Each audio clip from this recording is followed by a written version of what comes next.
আল্লাহ তুমি আমার গুনাহগার উম্মতকে বাঁচাও।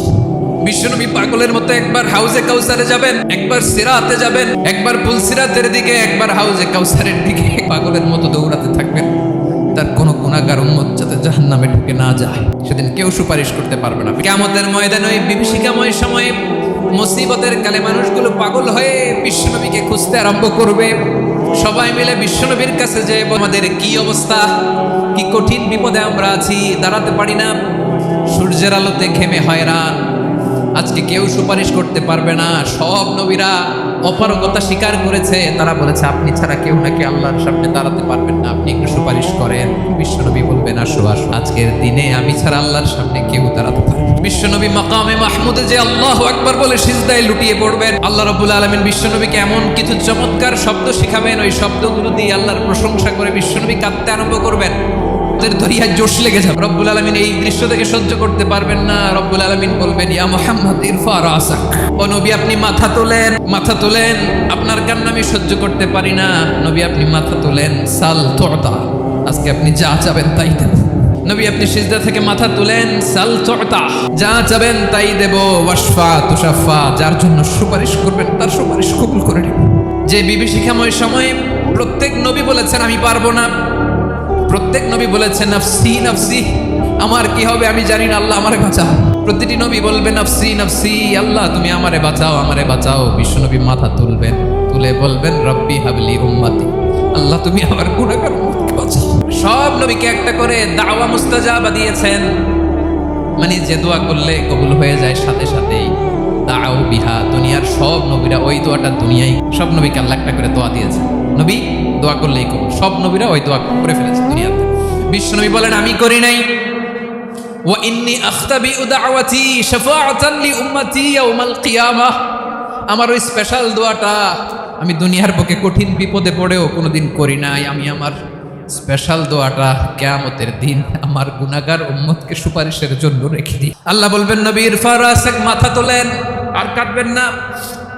বিশ্বনবী মাথা তুলবেন, আল্লাহ বলবেন সাল তুতা, আপনি যা যাবেন তাই দেব। ওয়াশফা তুশাফা, সুপারিশ করেন, সুপারিশ কবুল করুন। বিশ্বনবী বলবেন আল্লাহ ওই স্পেশাল দোয়াটা দুনিয়াতে করি নাই, আজকে আমি তোমার দরবারে দাঁড়িয়ে কিয়ামতের দিন ওই দোয়াটা করছি। আল্লাহ আমার যে উম্মতের হৃদয়ে যাররা পরিমাণ ঈমান আছে, আমার একটা উম্মতকেও তুমি জাহান্নামে ঢোকাতে পারো। বিশ্বনবী পাগলের মতো একবার হাউজে কাউসারে যাবেন, একবার সিরাতে যাবেন, একবার পুলসিরাতের দিকে, একবার হাউজে কাউসারের দিকে পাগলের মতো দৌড়াতে থাকবেন।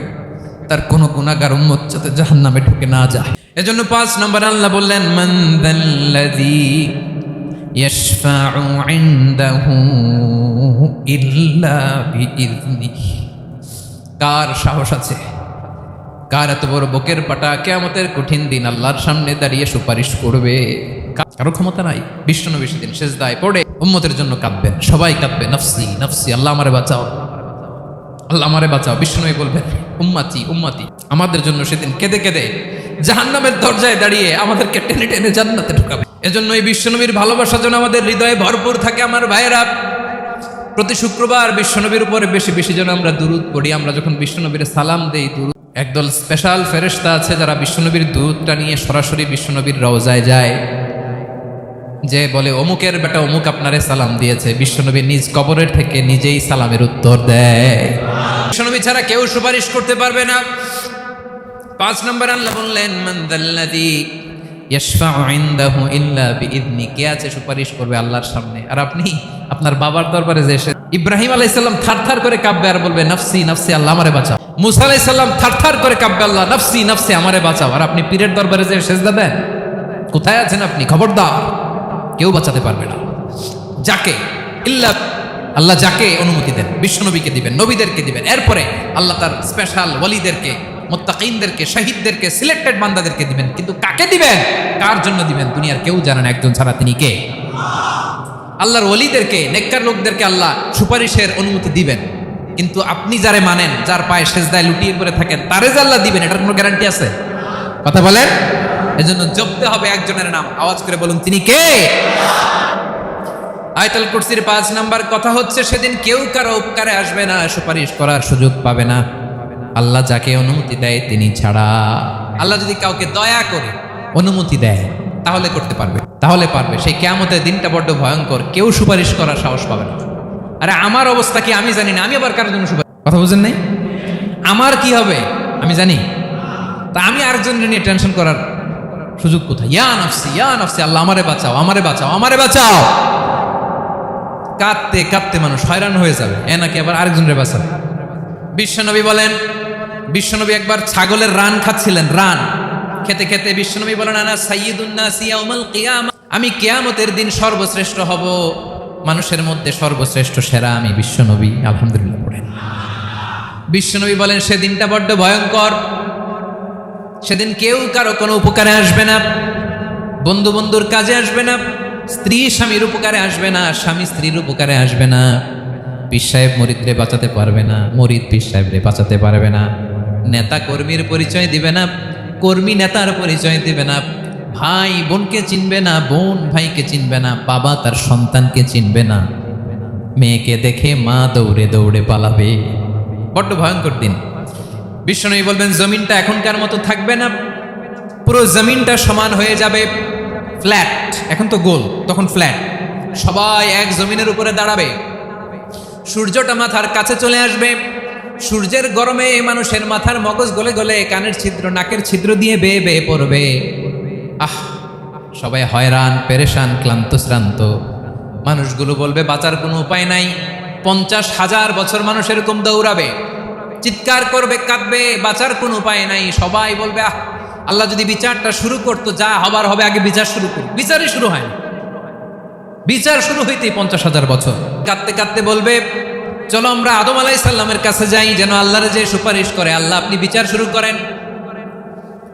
কিয়ামতের ময়দানে সবাই মিলে সাইয়েদনা আদম আলাইহিস সালামের কাছে যেয়ে বলবে ইয়া আবাল বাশার ইয়া আউয়ালাল আম্বিয়া, ও আদম নবী, আপনি দুনিয়ার বুকে প্রথম নবী, আল্লাহ নিজ হাতে আপনারে 60 হাত লম্বা করে বানিয়ে আপনার সম্মানে ফেরেশতাদেরকে সেজদা দিতে বলেছেন। দুনিয়ার প্রথম নবী, প্রথম মানুষ আপনি, আপনি আল্লাহর যে সুপারিশ করেন যেন আল্লাহ বিচার শুরু করে। আদম আলাইহিস সালাম বলবেন আমি পারবো না, কারণ আল্লাহ আমাকে একটা নিষিদ্ধ গাছের কাছে যেতে নিষেধ করেছিল, আমি ভুল করে এই গাছের ফল খেয়েছি। নাফসি নাফসি, আজকে আমার কি হবে আমি জানি না, আমি বড় লজ্জিত। আমারে যদি আল্লাহ জিজ্ঞেস করে কেন খাইছিলে, আমার কোনো উত্তর নাই, তোমারে বাঁচামো কেমনে আমি? নবীরা থার করে কাঁপবে সেদিন। আদম আলাইহিস সালাম বলবেন আমি পারবো না, মাফ করো আমাকে, আমি পারবো না। ওই যে ভুল করে গন্ধম খেয়ে ফেলেছি, নিষিদ্ধ গাছের ফল খেয়ে ফেলেছি, আমি বড় লজ্জিত অনুতপ্ত, আমি পারবো না। আজকে কাজ করো, তোমরা নূহ আলাইহিস সালামের কাছে যাও। কোন নবী? লোকেরা এবার পাগলের মতো দৌড়াতে দৌড়াতে আল্লাহর নবী নূহ আলাইহিস সালামের কাছে যেয়ে বলবে ইয়া নবী আল্লাহ নূহ, আনতা আউয়ালুর রাসূলি ফিল আরদ, আপনি জমিনে প্রথম রাসূল। আদম আলাইহিস সালাম নবী ছিলেন, রাসূল ছিলেন না, এই দুনিয়ার বুকে প্রথম রাসূল ছিলেন আল্লাহর নবী নূহ আলাইহিস সালাম। সবাই বলবে ও নবী আল্লাহ নূহ, রাসূল আল্লাহ নূহ, আল্লাহ আপনাকে আবদান শাকুরা, শুকরগুজার বান্দা বলে কোরআনে বলেছে। কোরআনে নূহ আলাইহিস সালামের নামেও সূরা আছে না নাই? আপনি আল্লাহর প্রিয় বান্দা, প্রিয় রাসূল। দেখেন আমাদের কি দশা, ঘামতে ঘামতে শেষ, জমিনটা তামার জমিন, সূর্যটা মাথার কাছে, কি করবো আর পারি না, ঘামতে ঘামতে আর কত ঘামবো, কত দাঁড়িয়ে থাকবো। আল্লাহরে যে বলেন বিচার যেন শুরু করে। নূহ আলাইহিস সালাম বলবেন আমিও পারবো না, আমিও পারবো না, আমি আমার ছেলের জন্য এক কথা বলে ভুল করে ফেলছি।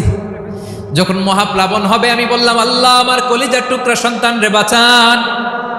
আল্লাহ বললেন ও নূহ, সে তোমার সন্তান না, কারণ সে ঈমান আনে নাই, সে পাহাড়ের উপর দাঁড়িয়েছে, দেখি কেমনে সে বাঁচে। ওই যে আমি একটা না বুঝে আবদার করেছি, আল্লাহ আমার উপর রেগে গিয়েছিলেন। আজকে আল্লাহ ওই ব্যাপারে যদি আমারে প্রশ্ন করে, আমার কোনো জবাব নাই, আমি পারবো না, মাফ করো। তোমরা সবাই মিলে আল্লাহর খালিল ইব্রাহিম আলাইহিস সালামের কাছে যাও। লোকগুলো পাগলের মতো খুঁজতে আরম্ভ করবে, অযুত লক্ষ নিযুত কোটি মানুষের ভিড়ে আল্লাহর খালিল ইব্রাহিমকে যে বলবে ইয়া খালিলুল্লাহ, ও আল্লাহর খালিল, আল্লাহ আপনাকে বড্ড ভালোবেসেছেন, আপনি কাবা বানিয়েছেন, আল্লাহ আপনাকে বড্ড পছন্দ করেন। দেখেন আমাদের কি অবস্থা, আপনি যে আল্লাহর কাছে সুপারিশ করেন যেন আল্লাহ আজকে বিচার শুরু করে। আল্লাহর নবী ইব্রাহিম বলবেন আমিও পারবো না, আমি আমার জীবদ্দশায় 3টা মিথ্যা বলেছি। কয়টা? আসলে মিথ্যা না, একটু টুইস্ট করে কৌশল করে কথা বলেছিলেন, ওইটাকে হাদিসে মিথ্যা বলা হয়েছে। আমি জীবনে 3টা মিথ্যা বলেছি, জীবন বাঁচানোর তাগিদে কৌশল করে 3টা কথা বলেছি। আজকের এই কঠিন ময়দানে আল্লাহ যদি ওই 3টা কথার ব্যাপারে জিজ্ঞেস করে, লজ্জায় আমি মাথা দেখাতে পারবো না, আমিও পারবো না। আমিও পারবো না। আজকে আল্লাহ এত রেগে আছে, আগে কখনো এত রাগে নাই, পরেও রাখবে না। তোমরা সবাই মিলে বনি ইসরাইলের নবী মুসা আলাইহিস সালামের কাছে যাও। সবাই এবার যাবে মুসা আলাইহিস সালামের কাছে, যেয়ে বলবে, ইয়া নবী আল্লাহ মুসা, আপনি ছিলেন কালিমুল্লাহ, আল্লাহর সাথে সরাসরি কথা বলতেন। রব্বুল আলামিন আপনাকে তাওরাত কিতাব দিয়েছেন, আপনি যে একটু সুপারিশ করেন। আল্লাহর নবী মুসা বলবেন, মাফ করো, আমিও পারবো না। আমি দুনিয়ার বুকে ভুল করে একটা মানুষকে মেরে ফেলেছি। আমি মারছিলাম আদব শিক্ষা দেওয়ার জন্য এক থাপ্পড়, এই থাপ্পড়ে যে ওই লোক মরেই যাবে আমি জানতাম না। আজকে আল্লাহ যদি জিজ্ঞেস করে কেন মারলা, ওই লজ্জায় আমি অনুতপ্ত, আমি পারবো না, আমার এই কথা বলো না। আজকে আল্লাহ বড্ড রেগে আছে, আমি পারবো না। তোমরা আল্লাহর নবী সাল্লাল্লাহু আলাইহি সাল্লামের কাছে যাও। কিয়ামতের ময়দানে মানুষগুলো পাগল পাড়া হয়ে আল্লাহর নবী ঈসা আলাইহিস সালামের কাছে যাবে, যে বলবে, নবী ঈসা আপনি রূহুল্লাহ, বাবা ছাড়া আল্লাহ আপনাকে বানিয়েছেন, ইনজিল কিতাব দিয়েছেন, মৃত মানুষকে আপনি জীবিত করতে পারতেন। আজকের এই কঠিন বিপদের দিনে আপনি আমাদের সাহায্য করেন। আল্লাহর কাছে যে বলেন যেন বিচার শুরু করে। ঈসা আলাইহিস সালাম বলবেন, আমিও পারবো না। ইন্নী উবিদতু মিন দুনিল্লাহ, আমার উম্মত খ্রিস্টানেরা আল্লাহরে বাদ দিয়ে আমি ঈসার ইবাদত করেছে। আমার মা ম্যারি আর আমাকে ডাকতো জেসাস ক্রাইস্ট, আমার ইবাদত করেছে। যদিও আমি আমার ইবাদত করতে বলি না, ঈসা আলাইহিস সালামও ইবাদত করতে বলেছেন একজনের, তিনি কে? আল্লাহর নবী ঈসা আলাইহিস সালাম বলবেন, আমিও পারবো না। আজকে আল্লাহ অনেক রেগে আছে, আমি পারবো না। তবে একটা পরামর্শ দিতে পারি, একটা সাজেশন দিতে পারি। আজকের দিনে এই কঠিন মুসিবতের কালে, এই কঠিন সময়ে কেউ আল্লাহর দরবারে দাঁড়িয়ে একটা টু শব্দ করার ক্ষমতা কারো নাই, একমাত্র আখিরি জামানার পয়গম্বর বিশ্বনবী মুহাম্মদুর রাসূলুল্লাহ ছাড়া। মানুষগুলো এবার আগুনের মধ্যে পানি দিলে যেমনি আগুন নিভে যায়, দাউ দাউ করা হৃদয়ে জ্বলন্ত আগুন তাদের ঠান্ডা হবে। কিয়ামতের ময়দানে ওই বিভীষিকাময় সময়ে মুসিবতের কালে মানুষগুলো পাগল হয়ে বিশ্বনবীকে খুঁজতে আরম্ভ করবে। সবাই মিলে বিশ্বনবীর কাছে যেয়ে বলবে, ইয়া রাহমাতাল লিল আলামিন, ইয়া খাতামান নবীন, রাহমাতাল লিল আলামিন। দেখেন আমাদের কি অবস্থা, কি কঠিন বিপদে আমরা আছি, দাঁড়াতে পারি না, সূর্যের আলোতে ঘেমে হয়রান। আজকে কেউ সুপারিশ করতে পারবে না। সব নবীরা অপারগতা স্বীকার করেছে, তারা বলেছে আপনি ছাড়া কেউ নাকি আল্লাহর সামনে দাঁড়াতে পারবেন না, আপনি একটু সুপারিশ করেন। বিশ্বনবী বলবেন, আসো আসো, আজকের দিনে আমি ছাড়া আল্লাহর সামনে কেউ দাঁড়াতে পারে।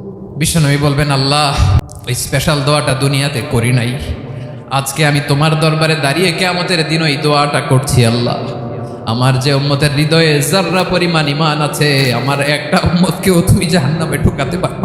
বিশ্বনবী পাগলের মতো একবার হাউজে কাউসারে যাবেন, একবার সিরাতে যাবেন, একবার পুলসিরাতের দিকে, একবার হাউজে কাউসারের দিকে পাগলের মতো দৌড়াতে থাকবেন। তার কোনো গুনাহগার উম্মত যাতে জাহান্নামে ঢুকে না যায়।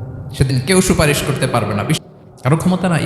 বিশ্বনবী সেদিন সেজদায় পড়ে উম্মতের জন্য কাঁদবেন, সবাই কাঁদবে, নফসি নফসি, আল্লাহ আমারে বাঁচাও, আল্লাহ আমারে বাঁচাও। বিশ্বনবী বলবেন, উম্মতি উম্মতি, কেঁদে কেঁদে জাহান্নামের দরজায় দাঁড়িয়ে আমাদেরকে টেনে টেনে জান্নাতে ঢুকাবে। এজন্য এই বিশ্বনবীর ভালোবাসা যেন আমাদের হৃদয়ে ভরপুর থাকে। আমার ভাইয়েরা, প্রতি শুক্রবার বিশ্বনবীর উপরে বেশি বেশি যেন আমরা দুরূদ পড়ি। আমরা যখন বিশ্বনবীর সালাম দেই, দুরূদ পড়ি, একদল স্পেশাল ফেরেশতা আছে যারা বিশ্বনবীর দুরূদটা নিয়ে সরাসরি বিশ্বনবীর রওজায় যায়, যে বলে অমুকের বেটা অমুক আপনারে সালাম দিয়েছে। বিশ্বনবী নিজ কবরের থেকে নিজেই সালামের উত্তর দেয়।